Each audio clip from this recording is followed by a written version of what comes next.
नमस्कार दोस्तों, मैं डॉक्टर प्रमिला, मैं कंसल्टेंट एंडोक्रिनोलॉजिस्ट या एक हार्मोन रोग विशेषज्ञ हैं।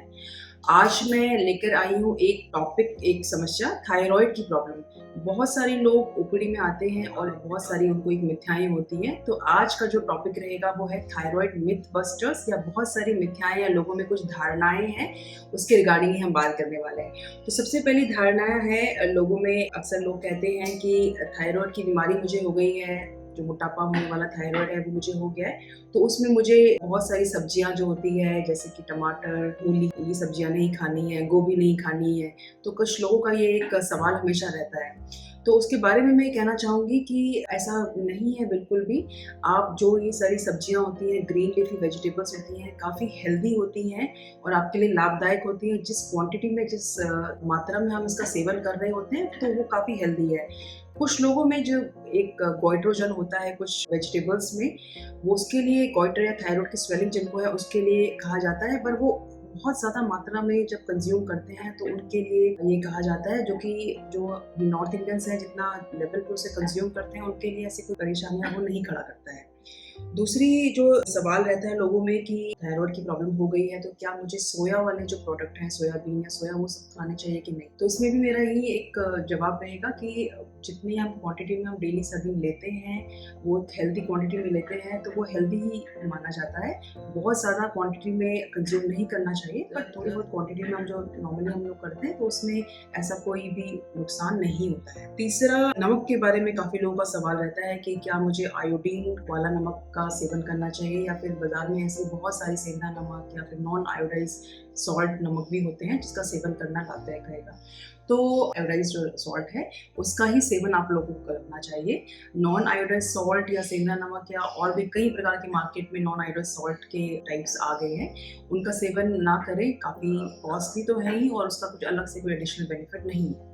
तो आप आयोडाइज्ड सॉल्ट अच्छे से आप यूज़ कर सकते हैं नॉर्मली। कई बार लोगों का ये सवाल भी रहता है कि थायराइड की मुझे बीमारी है, थायराइड मैंने कंट्रोल कर लिया लेकिन मेरा वेट नहीं बढ़ा है ठीक।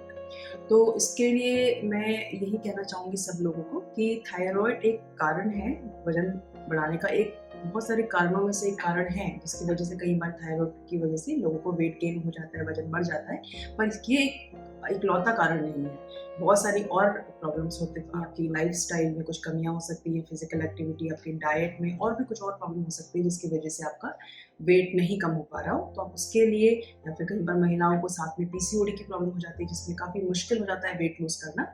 तो उसके लिए फिर आप अपने डॉक्टर से परामर्श लीजिए और इस बात की क्लैरिटी लीजिए कि क्यों वो वज़न नहीं लूज़ कर पा रहे हैं। दवाई के बारे में कई बार लोगों को ये एक सवाल रहता है कि थायराइड की बीमारी मुझे एक बार हो गई है, तो क्या ये दवाई है वो मेरी ज़िंदगी भर चलेगी, या फिर क्या ये दवाई कभी छूट सकती है?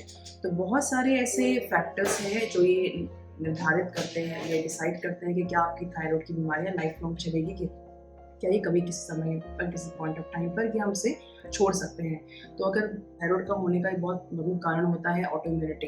अगर एक एंटीबॉडी लेवल्स होते हैं, अगर एंटीबॉडी लेवल्स काफ़ी ज़्यादा हाई हैं और बहुत ज़्यादा हैं, तो फिर चांसेस रहता है कि आपको थायराइड की दवाई एक लंबे समय तक आपको खानी पड़ सकती है। शुरुआत में ही थायराइड टीएसएच का लेवल बहुत ज़्यादा अगर है तो भी हमें ज़रूरत होती है थायराइड की दवाई काफ़ी लंबे समय तक। लेकिन किसी भी पॉइंट ऑफ टाइम पर हम लोग अपने डॉक्टर से आप परामर्श लेकर के आप ये डिस्कस कर सकते हैं कि क्या इनकी दवाइयाँ छूट सकती है कि नहीं। तो थायराइड की बीमारी जो है वो ऐसा नहीं है कि सबको ही, जो एक बार हो गई है तो वो लाइफ लॉन्ग रहेगी, हमेशा उनको थायराइड की दवाई का सेवन करना ही पड़ेगा। कभी कभी किसी इंडिकेशंस में, कई बार प्रेगनेंसी में या कहीं और कारण से थायराइड की दवाई का जब सेवन शुरू करना पड़ता है, तो उस कंडीशंस में ठीक हो गई है तो थायराइड की दवाइयों को बंद करने का भी डिसीजन लिया जा सकता है, पर केवल अपने एंडोक्रिनोलॉजिस्ट, अपने डॉक्टर से सलाह लेने के बाद ही। तो ये कुछ समस्याएँ हैं, जो ये कुछ मिथ हैं, धारणाएँ हैं जो आमतौर पर महिलाएँ या काफ़ी सारे पेशेंट्स जो हैं वो मेरे पास आते हैं इन धारणाओं के साथ। तो ये कुछ कॉमन समस्याएँ हैं। इसके अलावा अगर आपको कुछ और प्रॉब्लम्स हैं या कुछ ऐसी आपका सवाल है तो आप ज़रूर उसको पूछिए। उसके लिए हम लोग आपसे डिस्कस करेंगे। Thank you so much.